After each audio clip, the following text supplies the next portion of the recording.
Bab kebiasaan 4, berpikir menang-menang, sebab 5 dimensi dari menang-menang.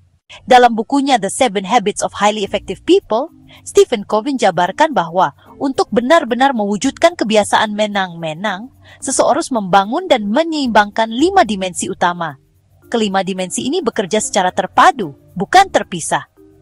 Berpikir menang-menang adalah kebiasaan kepemimpinan antar pribadi. Ini memerlukan latihan pada masing-masing anugerah manusia yang unik, yaitu kesadaran diri, imajinasi, suara hati, dan kehendak bebas dalam hubungan kita dengan orang lain. Ini melibatkan usaha belajar bersama, pengaruh timbal balik, dan keuntungan bersama. Diperlukan keberanian sekaligus pertimbangan yang besar untuk menciptakan keuntungan bersama ini, khususnya jika kita berinteraksi dengan orang yang naskah hidupnya ditulis secara mendalam dengan menang kalah. Itulah sebabnya kebiasaan ini memerlukan prinsip kepemimpinan antar pribadi. Kepemimpinan antar pribadi yang efektif memerlukan visi, inisiatif yang proaktif, dan rasa aman, pedoman, kebijaksanaan, dan daya yang berasal dari kepemimpinan pribadi yang berpusat pada prinsip. Prinsip menang-menang adalah dasar untuk keberhasilan pada semua interaksi kita, dan ini meliputi 5 dimensi kehidupan yang saling tergantung. Prinsip ini dimulai dengan karakter dan bergerak ke arah hubungan, dan darinya mengalir kesepakatan. Kesepakatan ini dipelihara dalam lingkungan, di mana struktur dan sistem didasarkan pada menang-menang. Dan ini memerlukan proses. Kita tidak dapat mencapai tujuan menang-menang dengan sarana menang kalah atau kalah menang. Sekarang mari kita bahas masing-masing dari kelima dimensi ini secara bergiliran. 1. Karakter. Karakter adalah dasar dari menang-menang, dan semua yang lain dibangun di atas dasar itu. Ada 3 ciri karakter yang esensial untuk paradigma menang-menang, yaitu integritas. Kita sudah mendefinisikan integritas sebagai nilai yang kita tempatkan pada diri sendiri. Kebiasaan 1, kebiasaan 2, dan kebiasaan 3 membantu kita mengembangkan dan memelihara integritas. Ketika kita dengan jelas mengidentifikasi nilai-nilai kita, dan secara proaktif mengorganisasi dan melaksanakan diri sekitar nilai-nilai itu setiap hari, kita mengembangkan kesadaran diri dan kehendak bebas dengan membuat dan memenuhi janji serta komitmen yang bermakna. Kematangan. Kematangan adalah keseimbangan antara keberanian dan tenggang rasa. Jika seorang dapat mengekspresikan perasaan dan keyakinannya dengan keberanian yang diimbangi akan pertimbangan perasaan dan keyakinan orang lain, maka ia sudah matang. Khususnya jika persoalannya sangat penting bagi kedua belah pihak. Jika kita memeriksa banyak tes psikologi yang digunakan untuk tujuan pengangkatan, promosi, dan pelatihan, kita akan melihat bahwa tes-tes tersebut dirancang untuk mengevaluasi jenis kematangan ini. Entah ini disebut keseimbangan kekuatan ego dan empati, keseimbangan kepercayaan diri dan respek untuk orang lain, keseimbangan kepedulian akan orang. Kualitas yang dicari adalah keseimbangan dari apa yang disebut keberanian dan tenggang rasa. Penghargaan pada kualitas ini tertanam kuat dalam teori interaksi manusia, manajemen, dan kepemimpinan. Ini merupakan perwujudan yang dalam dari keseimbangan produksi dan kapasitas produksi.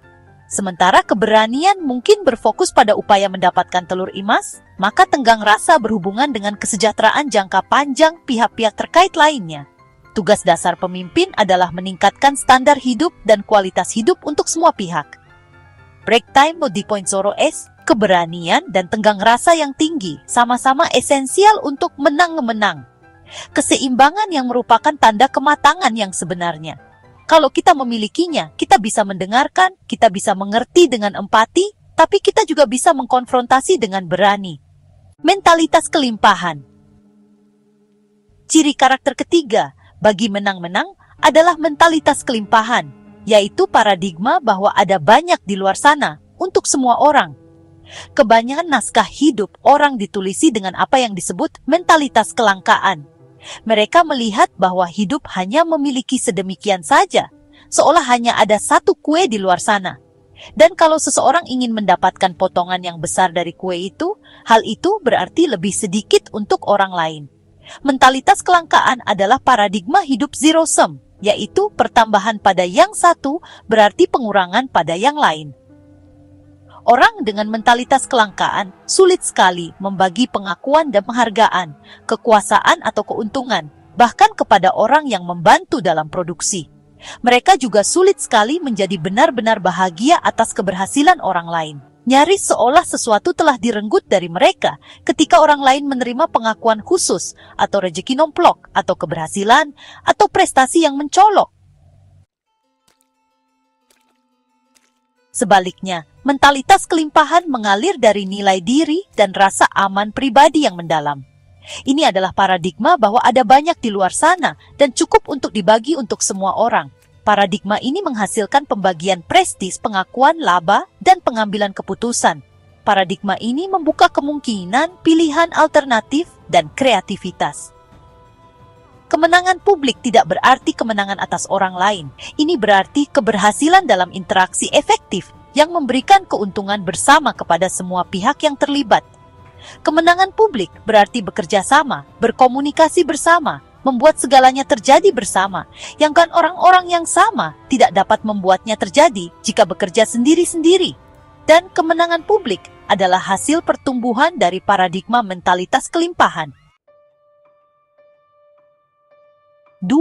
Hubungan. Dari dasar karakter, kita membangun dan memelihara hubungan menang-menang. Kepercayaan, rekening bank emosi adalah intisari dari menang-menang. Tanpa kepercayaan, yang terbaik yang dapat kita lakukan cuma berkompromi. Tanpa kepercayaan, kita tidak mempunyai kredibilitas untuk belajar dan komunikasi yang terbuka dan timbal balik, serta kreativitas yang real. Hubungan di mana rekening bank tinggi dan kedua belah pihak memiliki komitmen yang mendalam pada menang-menang adalah batu loncatan yang ideal untuk sinergi yang hebat. Hubungan itu tidak membuat persoalan menjadi kurang real atau kurang penting, dan juga tidak menghapus perbedaan dalam perspektif. Tapi ia menghilangkan energi negatif yang biasanya terfokus pada perbedaan pribadi dan posisi, serta menciptakan energi kooperatif yang positif, yang terfokus pada pengertian tuntas akan persoalan dan pemecahan persoalan dengan cara yang menguntungkan kedua belah pihak. Jika kita berhubungan dengan orang yang datang dari paradigma menang kalah, hubungan tetaplah merupakan kuncinya. Tempat untuk berfokus adalah pada lingkaran pengaruh kita. Kita membuat deposito dalam rekening bank emosi melalui sopan santun yang tulus, respek dan penghargaan kepada orang itu dan untuk sudut pandang yang berbeda. Kita tinggal lebih lama dalam proses komunikasinya. Kita mendengarkan lebih banyak, kita mendengarkan secara mendalam. Kita mengekspresikan diri dengan keberanian yang lebih besar. Kita tidak reaktif. Kita menjelaskan ke dalam diri kita sendiri untuk mendapatkan kekuatan karakter untuk menjadi semakin proaktif. Kita terus berusaha keras sehingga orang lain mulai sadar bahwa kita dengan tulus menginginkan penyelesaian dengan kemenangan real bagi kita berdua. Proses itu sendiri merupakan deposito besar bagi rekening bank emosi. 3. Kesepakatan. Dari hubungan mengalir kesepakatan yang memberi definisi dan arah bagi menang-menang. Ini kadang disebut kesepakatan kinerja atau kesepakatan kemitraan, perubahan paradigma interaksi produktif dari vertikal menjadi horizontal, dari penyeliaan yang mengintai menjadi penyeliaan sendiri, dari pengaturan posisi menjadi mitra dalam keberhasilan. Kesempatan menang-menang meliputi cakupan luas interaksi kesaling tergantungan. Dalam kesepakatan menang-menang, kelima elemen berikut ini dibuat sangat eksplisit, yaitu break time dino. Hasil yang diinginkan mengidentifikasi apa yang harus dikerjakan dan kapan. Patokan menetapkan parameter yang di dalamnya hasil harus dicapai. Sumber daya mengidentifikasi dukungan manusia, keuangan, teknis, atau organisasi yang tersedia untuk membantu mencapai hasil. Akuntabilitas menetapkan standar prestasi dan waktu evaluasi. Konsekuensi menetapkan apa yang benar-benar dan akan terjadi sebagai hasil dari evaluasinya. Kelima elemen ini memberi suatu kehidupan sendiri kepada kesepakatan menang-menang. Pengertian dari kesepakatan bersama yang jelas di awal akan menciptakan standar tertentu, Dan berdasarkan standar ini, orang dapat mengukur keberhasilan mereka sendiri. Penyediaan otoriter yang tradisional merupakan paradigma menang kalah. Ia pun hasil rekening bank emosi yang kekurangan dana. Jika kita tidak mempunyai kepercayaan atau visi yang sama mengenai hasil yang diinginkan, kita cenderung mengawasi, mencek, dan mengarahkan. Kepercayaan tidak ada di sana, maka kita merasa seolah kita harus mengawasi orang lain. Tetapi, jika rekening kepercayaan tinggi, menyingkirlah dari jalan mereka. Selama kita mempunyai kesepakatan yang jujur dan terbuka, dan mereka tahu persis apa yang diharapkan, maka peran kita adalah menjadi sumber bantuan dan menerima laporan akuntabilitas mereka saja. Jauh lebih baik bagi jiwa manusia untuk membiarkan orang menghakimi dirinya sendiri daripada kita menghakimi mereka. Dan dalam budaya kepercayaan tinggi, hal ini jauh lebih akurat. Dalam banyak kasus, orang tahu dalam hati mereka bagaimana sesungguhnya yang jauh lebih baik dibandingkan apa yang dilaporkan. Ketajaman penilaian sendiri sering jauh lebih akurat dibandingkan observasi atau pengukuran. 4. Kesepakatan kinerja. Menang-menang. Menciptakan kesepakatan kinerja. Menang-menang memerlukan perubahan paradigma yang vital. Fokusnya adalah pada hasil, bukan pada metode. Kebanyakan dari kita cenderung mengawasi metode. Bahkan seringkali kita menggunakan pendelegasian suruhan.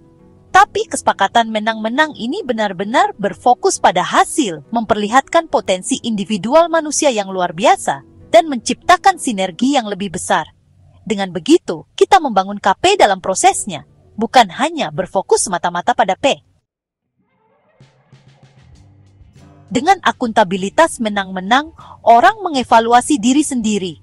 Permainan evaluasi tradisional yang sering dimainkan terasa kaku dan meletihkan secara emosional ya. Dalam filosofi menang-menang, orang mengevaluasi dirinya sendiri dengan menggunakan kriteria yang mereka sendiri bantu ciptakan di muka. Dan jika kita menyiapkannya dengan benar, orang bisa melakukan hal itu. Pengembangan kesepakatan kinerja. Menang-menang adalah aktivitas sentral dari manajemen. Pada saat kesepakatan tercapai, karyawan dapat mengatur diri mereka sendiri dalam kerangka kesepakatan itu. Manajer pun dapat berfungsi sebagai mobil pembuka jalan dalam perlombaan. Ia dapat membuat segalanya berjalan dan kemudian menyingkir. Tugasnya saat itu cuma menyingkirkan tumpahan oli. Ketika seorang atasan menjadi asisten pertama bagi masing-masing bawahannya, ia dapat sangat meningkatkan rentang kendalinya. Seluruh tingkat administrasi dan biaya umum dapat dihilangkan. Alih-alih menyelia 6 atau 8 orang, manajer seperti itu dapat menyelia 20, 30, 50 atau bahkan lebih. Dalam kesepakatan kinerja menang-menang, konsekuensi menjadi hasil wajar atau logis dari prestasi, bukan hadiah atau hukuman yang diberikan secara semena-mena oleh orang yang berkuasa. Jadi, bab kebiasaan 4, berpikir menang-menang. Subbab 5 dimensi dari menang-menang. Dalam buku The 7 Habits of Highly Effective People, karya Stephen Covey, menjelaskan bahwa paradigma menang-menang bukan sekadar sikap optimistis atau pendekatan yang baik hati. Ia membutuhkan karakter yang kuat, hubungan yang sehat, sistem pendukung, proses kolaboratif, dan kesepakatan yang jelas. Kelima dimensi ini adalah fondasi untuk membangun hubungan organisasi yang efektif dan bermakna. Untuk mendapatkan buku The 7 Habits of Highly Effective People, karya Stephen Covey, klik tautan pada deskripsi video ini untuk melakukan pembelian secara online di bellbook.com. Bellbook.com adalah toko buku online yang sudah berdiri sejak tahun 2009 dan melayani pengiriman ke seluruh wilayah di Indonesia.